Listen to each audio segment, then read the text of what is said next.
Assalamualaikum warahmatullahi wabarakatuh. Sekarang saya berada di pelabuhan Setulang Laut, ingin pulang ke Indonesia. Inilah para TKI yang akan pulang. Suasana seperti ini sekarang.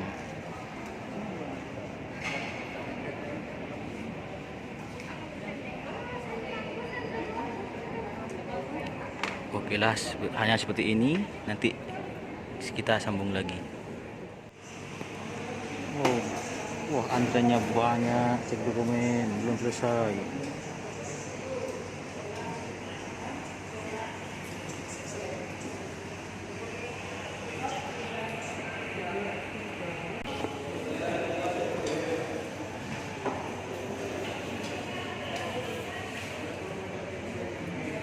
Wah, lama banget.